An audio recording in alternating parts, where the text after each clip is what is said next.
Hey all, so catching up on war videos after a week out of town. Starting off with Purgatory versus Ebony Maw on the new Rage Glancing node. This is not an amazing matchup, I'm just going to say that ahead of time. I am doing this because it is a doable matchup, and the block regen is going to come in handy later. So immediately Rise to Power is a bit of a problem. Speaking more generally even than that, I don't love fighting Maw with Purgatory because almost all of her power gain is ability power with those little power gains that are constantly showing up. And while we are trying to make sure that Maw doesn't put a falter on us, he's going to be reducing our ability power gain by, what is it, 70%? It's a lot, right? And so we just have access to way fewer specials in this. Additionally, as you saw there, you gain a Fury with a duration when you throw a special while in Rampage, and that's a problem because it means that Maw can nullify it, and even if he doesn't nullify it and turn it into degen from completing that first mission, well then you also have to worry about the Mystic Dispersion from it. Is not a great fight for a lot of reasons. See, here we have to wait out the falter, but at least while we are waiting out the falter, we have full ability power rate, so we should be able to close this out. Once we have enough of those neutralizes, we do have the ability, we do have the ability to at least stop the Furies from the Rage node. Interesting wrinkle on this node, the special 3 cannot glance, which is good, but it is still subject to the damage cap from Rage, so you're not doing a ton of damage. Again, just a bunch of things about this fight are not great, but it's doable because Purgatory has the ability to do big damage over time with her degen, and because she can control the Furies. And doable is all we need. Right? Doable allows us to hit in here, and as long as we close with a special here, then we still get the soul. That was why I was backing off and waiting, because that's one of the most important things about ramping Purgatory, is that you do actually have to get the soul. It is possible to fail at that, and so as you are getting towards the end of the fight, you need to kind of be planning around it, right? How do I make sure that I'm finishing the fight either with a special or during Rampage? Because most of the time on these bath fights, you're not going to get the soul by actually crossing bars of power. Anyway, next up we have Patriot, and honestly, he doesn't really do anything here, right? There are nodes on this map where Patriot can be quite annoying and you have to worry about reversal, but this is not one of them. And so really, as long as we just don't parry him indiscriminately, this fight is nothing. I'm going to come into this with just not parrying him at all, because I don't want him to get any resolve. He'll start healing from that. He'll gain extra attack. There's no need to deal with any of that stuff, right? We can just hit him, gain stuff normally, and be fine. Bait out special 1s. The special 2 is not a hard dex, but why deal with it if you don't have to? And we should be totally fine to end this with this special 2 right here.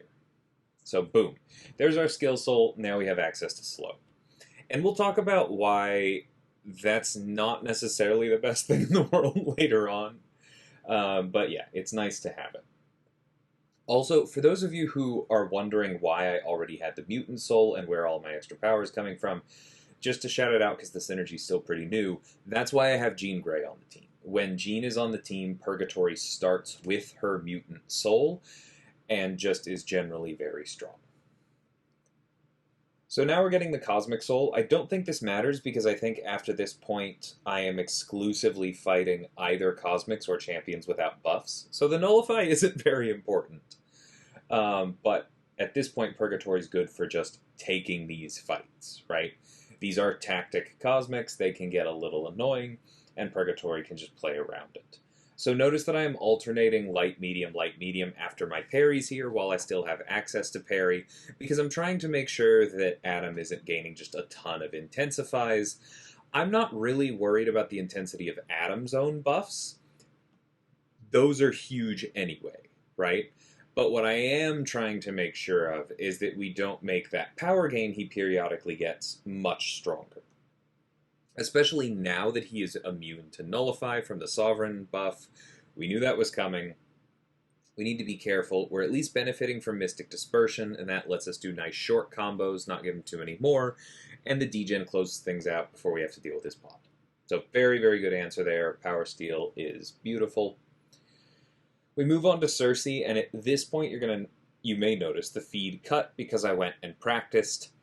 I am not great at countering Sersi's special 1 all that efficiently, and you are going to see some of that, even though I stopped and practiced. Because the correct way to do it here, right, is to run in during the special so that you can punish. And in one of the later war videos, you're going to see me approach it more intelligently than this, but here I was trying to run in and then dodge out every single time. And yeah, you're going to see some problems there.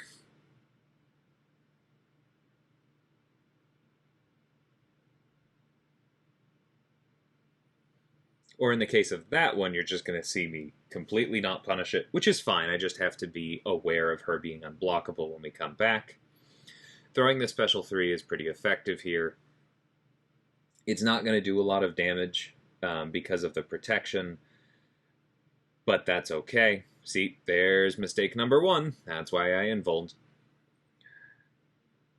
But we don't really care that the special 3 does a lot of damage. Actually, I just want to get some space out of it, and I want the ability to get more power gain out of it, because that's going to let me spam these special 2s in Rampage, and if I'm spamming the special 2s in Rampage, then I'm doing more damage in general. Notice that while she has the glancing buff up, I am not applying my degens, or this would be going much more quickly. So that is annoying, as far as like the way that Sersi just works in general. But we were still getting the burst damage from the tactic because we were unblockable. We're going unblockable a lot as we start ramping our neutralizes, and so it's still a very good fight. Remember that the tactic, both offensively and defensively, is protected against ability accuracy reduction, and so there are ways you can use it to do things like that. Thinking back, if we had triggered the glancing against Ebony Maw in that first fight, that would have also been a good path to victory for us. Anyway, Northstar here, I'm just trying to ramp as quickly as possible. I know I'm not going to get to Rampage before he gets to a bar, but I can try. Reparrying Northstar is really rough. And funnily enough, him just hitting me put me in Rampage, and so if I'd been able to then stay on top of things, I could have gotten the slow. But yeah, reparrying Northstar is really, really difficult. I'm not too worried about it. The start of this particular matchup is just always rough for Purgatory. She doesn't have her neutralizes up. She doesn't have the slow. She's not in Rampage. It's what we expect, right? Still don't have the slow, so I'm playing very carefully here. Once the Footloose buffs fall off, then I'm willing to sidestep into a special 2. There it goes again. And that's really going to be all we need, right? So the funny thing is that, like, I had the skill soul here. I had the slow. It didn't matter at all. And that's what I was alluding to earlier, where, like, that's helpful, but often if Purgatory is going to win the fight on that particular mini-boss, the Footloose Rich Get Richer one, the ability to play slow is probably not going to be a major component to it. Because you don't get it up fast enough. And eventually, her own neutralizes are the controlling point.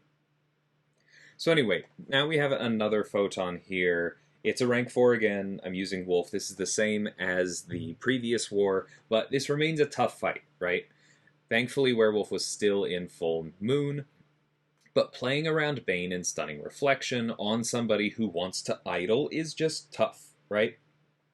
There is no way around that. I did try and play a little bit longer just into block to delay when Bane came online, but there's only so much you can do, right?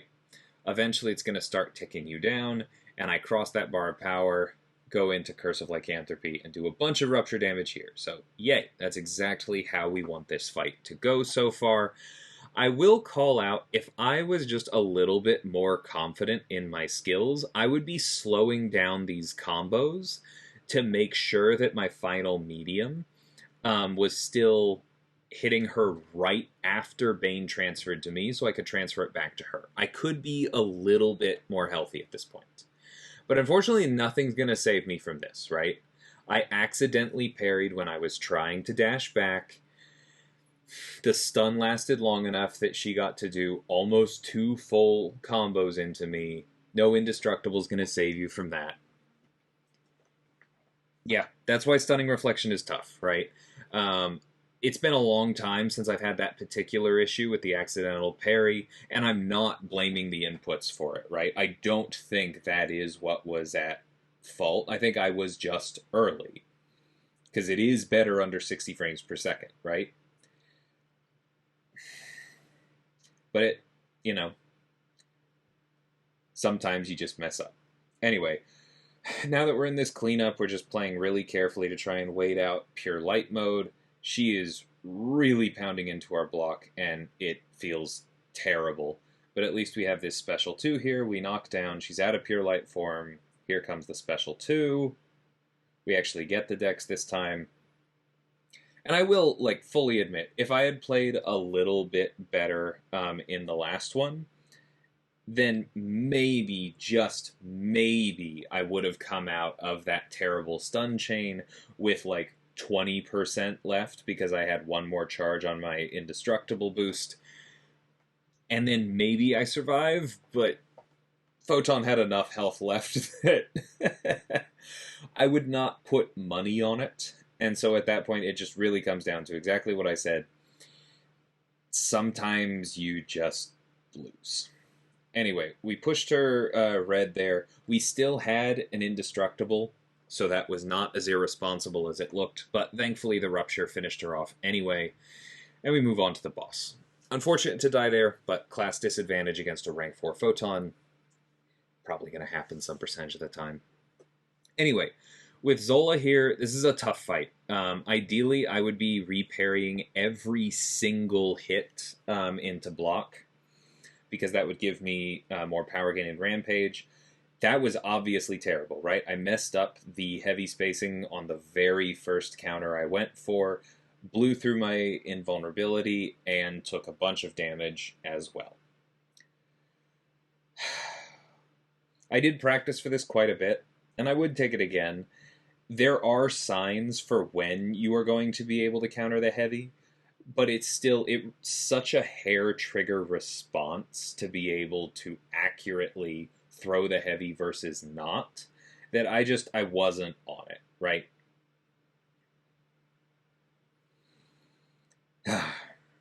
Now, I have to admit, I'm not entirely sure why I threw the special 3 here, rather than doing medium, and then a special 2. I don't remember what was in my brain. Oh, you know what it was? I was probably trying to create space. Because that is the other risk of this fight, is yeah, you don't want it to last too long, but you also want to make sure you don't get caught at the wall. Because if you do get caught at the wall, and Zola throws a heavy, and then has enough power from a special to charge it, that's when you get in trouble, right? As when I died to him with Leader the other day. And so that was probably a significant part of my concern. It's also possible I was just making the wrong strategic choice, right? Because there, I ideally would have thrown the heavy and then thrown the special 2 after a medium, but that's also okay, because this is the other reason that having the special 3 ready can be good, because if I go for the heavy counter and I don't have the spacing, then rather than eating a 5-hit combo, I can throw the special 3, do a little bit less damage than the special 2, and not die, which is, worth it, allegedly. So yeah, this fight is going fine. Not great. We are not winning the HP race, but we have, relatively speaking, made back some headway from how much health we lost at the beginning of the fight. So I'm not having a good time here, but I'm also not panicking. Anyway, we're not in Rampage. That's the other reason I didn't throw that special 2 there, because not having the Fury means you do way less damage. think I am looking for a striker opening here to reset things. Yep, there it is. Here's the heavy. Now he's back down to 7, so I should probably do medium into special 2 here. Yep, because here using the special 3 doesn't buy us any room. He's at his wall, right? That's the important part.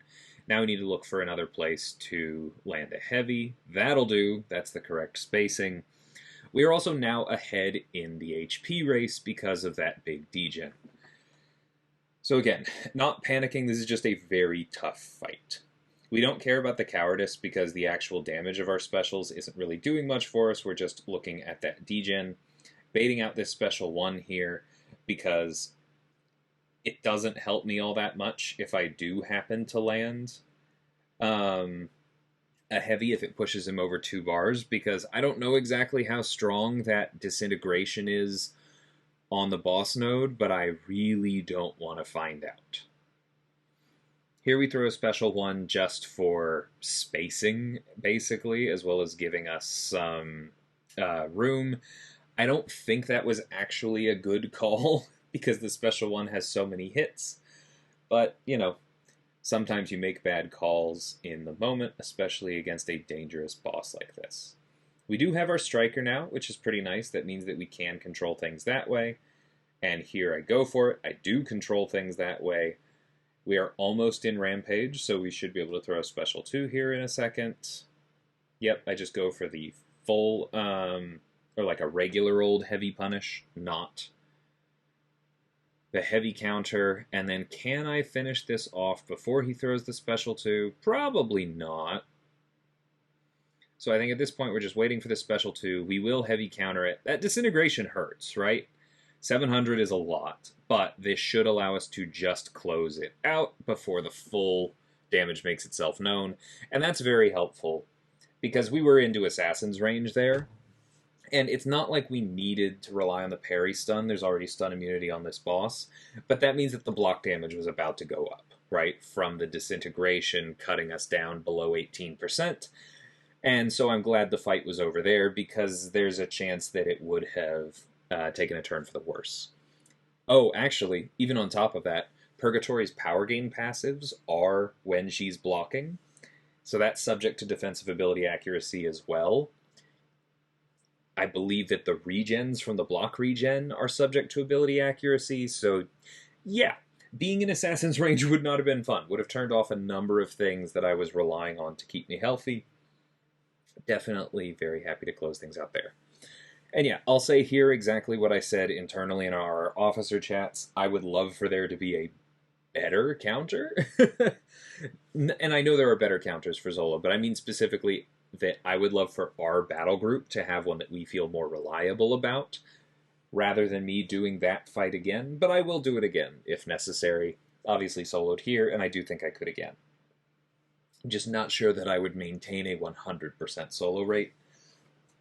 And when we're still dealing with new defenders and a new map, that is exactly where you should be also trying other stuff. So that was my war. Hope y'all enjoyed this one, enjoyed the Purgatory play. Maybe learn something, including, you know, continue to be careful with stunning reflection. And until next time, thank you so much for watching, and take care.